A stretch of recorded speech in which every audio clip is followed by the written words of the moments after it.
వైఎస్ఆర్ జిల్లాలో ఈ నెల 14న జరగనున్న నీటి సంఘాల ఎన్నికల్లో దిగజారుడు రాజకీయాలకు తెరలేపింది టీడీపీ. వైఎస్ఆర్సీపీ సానుభూతి పరులు నామినేషన్లు వేయకుండా గూండాయిజానికి దిగింది. పులివెందుల, జమ్మలమడుగు నియోజకవర్గాల్లో నామినేషన్ పత్రాలను లాక్కొని చింపేశారు. మరోవైపు టీడీపీ నాయకుడు బీటెక్ రవి వైఎస్ఆర్సీపీ మద్దతుదారులు వేసే నామినేషన్లు తీసుకోవద్దంటూ తహసీల్దార్లకు అనధికార ఆదేశాలిచ్చారు. విషయం తెలుసుకున్న Kadapa MP YS Avinash Reddy Thonduru police స్టేషన్కు వెళ్లి అన్ని నిబంధనల ప్రకారం జరపాలని కోరారు. జమ్మలమడుగు నియోజకవర్గంలో టీడీపీ నేతల అరాచకాలపై ఎమ్మెల్సీ రామ్ సుబ్బారెడ్డి ఆర్డీఓతో పాటు డీఎస్పీకి ఫిర్యాదు చేశారు. కూటమి ప్రభుత్వంపై వ్యతిరేకత ఎక్కడ బయటపడుతుందోనన్న భయంతోనే ఇలా చేస్తున్నారని మండిపడ్డారు రామసుబ్బారెడ్డి.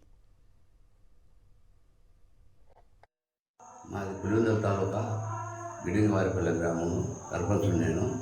మేము నీటి సంఘాల ఎలక్షన్ కోసం ఎంఆర్ ఆఫీస్కి పోయినాం. ఈరోజు అక్కడ పోయి నీటి సంఘాల పన్నులు కట్టి రసీదులు క్లియర్ చేసుకోవడానికి పోయింటే అక్కడ వీళ్ళు తెలుగుదేశం పార్టీ వాళ్ళు బీటెక్ రవి వాళ్ళ అంచనలు 50 మందితో వచ్చి మా దగ్గర ఉండే కాగితాలను ఇచ్చి ఎట్లా చేసేది మీరు ఎలక్షన్ చేయకపోవడానికి శాతం అయితే అని చెప్పి దౌర్జన్యం చేసి ఆలోచన చేసిపోయినారు. మా కాగితాలను నిశ్చించి మా మీద దాడి చేసినారు. ప్రజాస్వామ్యంలో ఇంత నీచంగా జరిగితే ప్రజలు ఎలక్షన్లు జరుపుకోవాలంటే ఎట్లా జరుపుకుంటారు? దయచేసి దీన్ని గమనించగలరు. ఈరోజు ఎన్నికలు సజావుగా జరిగే పరిస్థితి ఎక్కడ కనపడట్లేదు. కనీసం నామినేషన్లు వేసే ప్రాసెస్లోనే అడ్డుకోవడం జరుగుతూ ఉంది. అంటే రైతులు పన్ను కట్టిన తర్వాత పన్ను కట్టించుకునే దానికి వీఆర్ఓలను బెదిరిస్తే కూటమి నాయకులు వాళ్ళు ఫోన్లు ఆఫ్ చేసి అందుబాటులో లేకుండా పోతూ ఉన్నారు. ఎంఆర్ఓ ఆఫీస్లో పోతే ఎంఆర్ఓ ఆఫీస్లోనే మీరు పోటీ చేయకూడదని బెదిరించే పరిస్థితి, అధికారులను మీరు ఇవ్వద్దని చెప్పి బెదిరించే పరిస్థితి.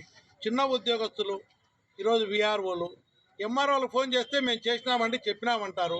అక్కడ పోతే వీఆర్ఓలు చెప్పలేదంటారు. కొంతమంది కొన్ని సర్టిఫికెట్లు ఇచ్చిన తర్వాత మధ్యలో బెదిరించి ఆపేసినారు. వీఆర్ఓలు అందుబాటులో లేరు, స్విచ్ ఆఫ్ చేసుకున్నారు ఫోన్లు. ఈరోజు నేను ప్రభుత్వానికి ఒకటే మనవి చేస్తున్నా. ఈరోజు ప్రజలను, రైతులను చూస్తే ప్రభుత్వం భయపడతా ఉంది. ఎందుకంటే రైతులు వచ్చి ఓట్లు వేస్తే వాళ్ళ కూటమి ప్రభుత్వం మీద వాళ్ళ ఆగ్రహాన్ని వ్యక్తం చేస్తారని భయపడి ఎన్నికలు పోటీ చేసేదానికి కూడా భయపడతా ఉన్నది కూటమి ప్రభుత్వం.